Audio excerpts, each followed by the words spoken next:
Hey, ¿qué hola? Te saluda Trino en el cuarto video del curso titulado Dominando las bases del diseño gráfico profesional. Y en esta entrega veremos los 6 principios básicos de composición que si los pones en práctica podrás mejorar notablemente la calidad de tus diseños. Esto lo digo muy en serio, o sea, esto no es algo mágico, sino más bien conocimiento práctico. Quédate hasta el final porque compartiré contigo un PDF muy interesante al respecto. Así que nada, si te interesa y estás listo, comencemos. El diseño y la composición son dos cosas que van de la mano, porque si quieres crear un diseño, un buen diseño, necesitas crear una buena composición. El primero de ellos es el principio del equilibrio. En un sentido simbólico, el equilibrio se refiere a la armonía que hay entre los elementos. Existen tres maneras de equilibrar un diseño: simétricamente, asimétricamente y radialmente. Veamos cada uno con un ejemplo para que entendamos mejor el concepto. La manera de evaluar si un diseño está equilibrado simétricamente, es decir, igual por ambos lados, es dividir el diseño verticalmente con una línea, así como hemos hecho en el ejemplo, y las manzanas, como podemos observar, se da como el efecto de un espejo, es como que hubiera un espejo de un lado y pues las manzanas se reflejan en el otro. Prácticamente estamos viendo la misma cantidad de manzanas con el mismo tamaño, las mismas características, tanto el lado izquierdo como el lado derecho. Eso es un tipo de composición simétrica. Ahora bien, veamos un par de ejemplos con diseño. Por ejemplo, este que vemos acá, si lo partimos por la mitad nos damos cuenta que eso también, o sea, está prácticamente aplicado como una especie de espejo. Tú míralo de esa manera. Si pones un espejo de un lado, pues se va a reflejar en el otro, ¿no? Entonces es eso. En el caso de ese también, para evaluar un diseño y determinar si está compuesto asimétricamente, es decir, que no es igual de ambos lados, es la misma idea que el anterior. Realizamos la misma división vertical y observamos si tanto el lado izquierdo como el derecho son desiguales. La diferencia en este tipo de composición no es solo ver si ambos lados son desiguales. Existe un concepto importante llamado peso visual y se explica de la siguiente manera. Tomemos esta imagen como ejemplo. Si te das cuenta, pues hay manzanas de diferentes tamaños, ¿sí? No es el mismo ejemplo anterior, solo estamos usando las mismas manzanas, pero hay manzanas que son más grandes y otras que son más pequeñas. Entonces, en el concepto de peso visual, vamos a utilizar un pequeño gráfico que va a simbolizar una especie de balanza que la vamos a situar justo por abajo del diseño. Tú imagínate que con eso podemos pesar tanto el lado izquierdo como el lado derecho. La pregunta es, ¿qué lado pesa más? ¿El izquierdo o el derecho? ¿Y ahora? Pues como podemos notar, se siente como que si lo pesáramos de verdad, el lado izquierdo es el que más pesa, porque obviamente tiene más manzanas y unas incluso de mayor tamaño. Entonces la composición se iría hacia nuestra izquierda. ¿Qué pasa si ahora coloco una manzana más grande del lado derecho? Así. Fíjate bien que ahora los pesos visuales parecen estar equilibrados. Si de verdad lo pesáramos, yo digo que la balanza se quedaría así como está, recta, ni para un lado ni para el otro. Esa es la base para entender este tipo de composición. Veamos un ejemplo, pero con un diseño. Lo partimos a la mitad y vemos que tiende a irse hacia el lado izquierdo, ¿no? ¿Puedes notarlo? Fíjate bien en todas las flores que tiene en la esquina superior izquierda, pues eso hace un peso visual que hace como que el diseño se caiga un poquito hacia la izquierda, es decir, que al diseño le hacen falta ciertos elementos al lado derecho para que la balanza quede recta, ¿me entiendes? Pues algo así es. Lo que se suele hacer es crear un elemento visual al otro lado, pero que tenga sentido dentro del diseño, algo que compense el peso visual, como este. Ahora sí, está perfectamente equilibrado.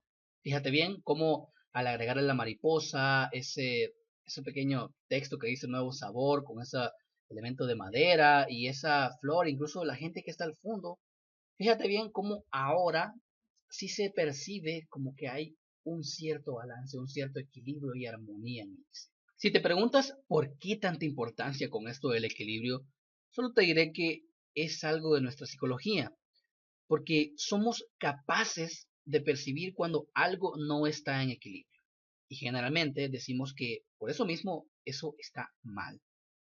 Pero cuando diseñamos pensando en equilibrar las cosas, la gente tiende a concentrar más su atención en el mensaje y no en que al parecer hay algo que está desequilibrado en el diseño. Y finalmente, el equilibrio radial es sencillo. Se trata de crear diseños que partan desde el centro hacia afuera, en forma de ondas. Aquí no hay mucho que explicar porque se entiende perfectamente al ver pues estos ejemplos que acabo de colocar en pantalla. El primero de la izquierda, pues nota cómo hay unos círculos, ¿no? Como que tienen formas, que tienen texturas, que se van concentrando hacia la parte del centro de la composición. Entonces, si trazáramos las líneas de los círculos, veríamos perfectamente como una especie de ondas. En la imagen del centro, pues es una composición clásica, ¿sí? Pero fíjate cómo aparentemente hay un punto central y a partir de eso viene la composición hacia afuera en forma de círculo. Y pues no todo parte desde el centro, porque podemos ver en el último ejemplo que está la figura de un sol, pero si te fijas está justo arriba, ¿sí? Y a partir de eso pues las ondas van formándose. Incluso la letra tiene esa forma, incluso la figura de esa persona está como un poquito arqueada, ¿no? Entonces el equilibrio radial básicamente consiste en eso, un tipo de composición realmente interesante. El siguiente principio es el de la proximidad. Básicamente consiste en agrupar los elementos que compartan características similares. Esto es bien sencillo, pero también es bien poderoso. Y lo podemos ver en casi cualquier diseño que nos transmita mucha información, porque hay que establecer la importancia de cada parte de la información. Siguiendo con las frutas, veamos esta composición. Tenemos manzanas, peras y naranjas. Aquí vemos que están todas mezcladas, ¿no? Claramente una manzana no es igual que una pera. Sin embargo, están en un mismo grupo. Pero ¿qué pasa si hacemos esto al estilo de un supermercado y ponemos cada cosa en su lugar? Se ha agrupado cada cosa donde corresponde. Eso se ve más ordenado y comprensible. Lo mismo sucede en el diseño. Veamos, por ejemplo, este afiche que nos invita a un evento. Se ve muy caótico y difícilmente podemos seguir la información porque todo parece igual y todo parece tener la misma importancia. Es como el alboroto que vimos en las frutas hace un momento. Espero que hasta aquí vayas entendiendo y me sigas. Nota cómo, pues, no hay ni siquiera dónde leer, no sé cuál es el texto más importante, y ni siquiera hay una diferencia de cuál es el título realmente, ¿no? Veamos nuevamente el mismo diseño, pero aplicando el principio de proximidad. ¡Wow! Increíble. Esto es otra cosa. Fíjate bien que el título tiene un tipo de letra. El resumen de la invitación tiene otro tipo. La fotografía tiene su propio lugar. Y mira los datos importantes como fecha, hora y lugar. Todo está agrupado de acuerdo al tipo de información que presenta. Como lo que hicimos de agrupar cada fruta según su tipo, ¿no? Algo así viene siendo la idea. Esto sin duda mejora notablemente la comunicación. Si no, veamos el antes y el después. Increíble. Espero que de momento vayas entendiendo porque ya vamos para el siguiente principio. Sigamos con los conceptos. El tercer principio es el de la alineación. Este otro principio es simple, pero muy poderoso igualmente, y lo puedes aplicar rápidamente sin complicaciones. Consiste básicamente en colocar los diferentes elementos dentro del diseño a una distancia común y a una dirección común. Como su nombre lo indica, deben estar alineados en base a una directriz. Vamos a verlo de manera más clara con el ejemplo que hicimos anteriormente, con la invitación. He trazado un par de líneas verticales y horizontales sobre el diseño para que veas que no están correctamente alineados. Ahora, fíjate bien, míralo bien, porque vamos a ver un cambio muy bueno. Veamos nuevamente el diseño, pero con la alineación aplicada. Ajustamos tanto de manera vertical como horizontal. Así se ve con las líneas encima, pero quitándoselas, ¿no? Increíble. Se ve mucho mejor que antes después de aplicar el principio de alineación. Como dije, simple y poderoso. Pasemos al siguiente principio, el principio de repetición. La repetición consiste en eso, repetir elementos dentro del diseño que nos den una idea de homogeneidad. Es decir, que existan elementos comunes que se mezclen bien con el concepto general del diseño. Es bien fácil. Por ejemplo, en esta composición podemos diferenciar claramente un título, subtítulo y contenido. Son dos bloques parecidos, pero los dos lucen ligeramente diferente y es porque cada uno tiene un tipo de letra diferente. ¿Cómo puedo hacer para aplicar el principio de repetición y que la composición sea más homogénea? Muy sencillo. Voy a escoger un mismo tipo de letra para el título, un mismo tipo de letra para el subtítulo y un mismo tipo de letra para el contenido. Justo así. ¿Ves? Solo así ya podemos ver que hay cierta igualdad en los dos bloques de texto. Y básicamente lo hice repitiendo los mismos tipos de letras. ¿Qué es eso? El título, subtítulo y contenido son idénticos. De ese modo es como podemos aplicar, bueno, una de las aplicaciones del principio de repetición. Hay muchas, pero estas son las básicas. Ahora, ¿qué pasaría si a estos bloques le agrego una imagen?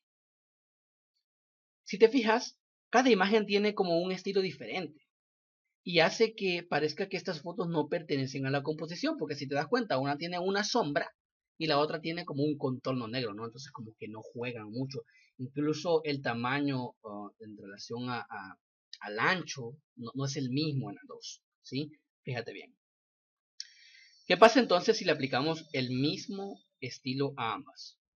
¡Wow! Increíble, ¿no crees? Es tan sencillo como repetir.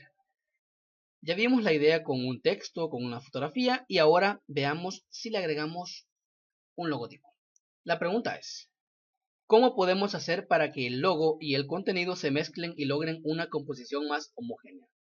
Bueno, como lo indican las flechas naranja, lo que vamos a hacer es, a partir de los colores del logotipo, vamos a agarrar el primero, que es un verde claro, y vamos a agarrar el segundo, que es un verde oscuro. Uno lo vamos a aplicar al título y otro se lo vamos a aplicar pues al subtítulo, ¿no? Y el contenido lo dejamos así tal cual, en gris oscuro. Veamos cómo luce ahora con los cambios propuestos. ¡Wow! Fíjate cómo un par de cambios y repeticiones hacen verdaderas maravillas. Espero que este concepto también lo hayas comprendido, porque si te das cuenta, es eso, repetir, pero de manera inteligente. Pasemos al siguiente principio, que es el de contraste. Esto significa lograr hacer una distinción entre uno o varios elementos, es decir, marcar diferencias. De ese modo, podemos destacar algo que consideremos importante. Hay dos maneras de generar contraste, a través de color y a través del tamaño. Siempre es más fácil como un ejemplo. Veamos esta publicidad creada hace un buen rato ya de la marca Apple. Como puedes ver, hay un fondo claro, una figura oscura y el producto en color blanco. En este caso el contraste se da por el color, simple y sencillamente porque somos capaces de diferenciar sin esfuerzo esos tres elementos mencionados antes. Podemos distinguir perfectamente la figura de una persona, es así de fácil. Vamos a ver esto del color más adelante en el curso y te va a quedar pues aún más claro. Pero de momento quiero que entiendas esta parte, ¿no?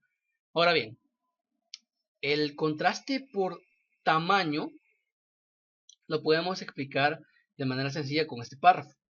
Si lo ves bien, parece que todo el texto es igual, ¿no? Pues prácticamente no hay ninguna diferencia. Están, por decirlo así, al mismo nivel todo el texto.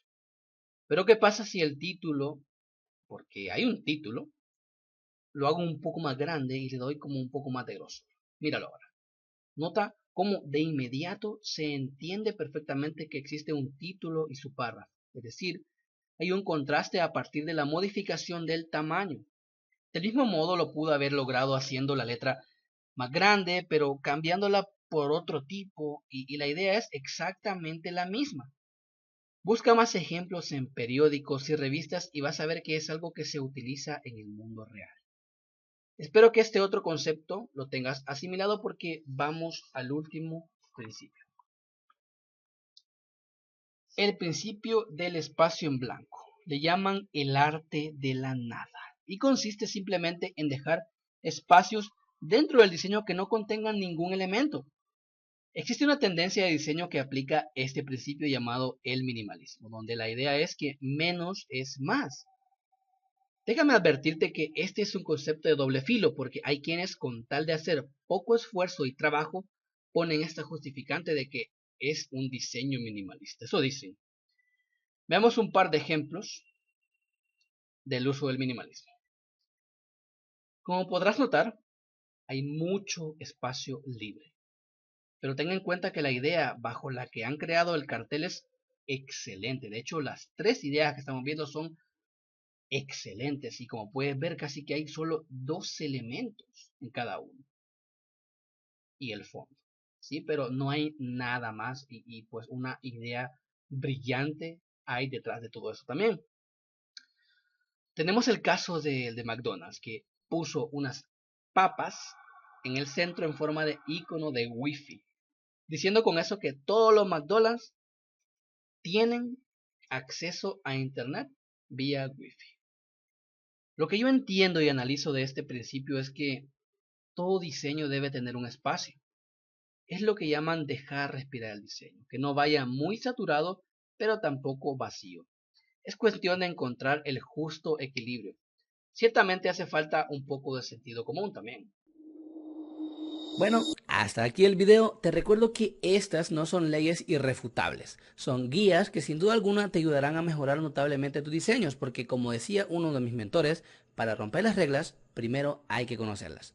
Y como bonus, acá abajo en la descripción te dejo un enlace para que puedas descargar un PDF con más conocimiento para que lo puedas aplicar en tus diseños y hacerlo cada día un poco mejor. Descárgalo y aprende. No te pierdas el próximo video en el que trataremos la pregunta del millón, la cual es ¿cómo se hace un gran diseño? Así que nada, llegamos hasta aquí. Un buen like se agradece, compártelo y espero tu opinión en la zona de comentarios. Nos vemos en el siguiente video. ¡Chao!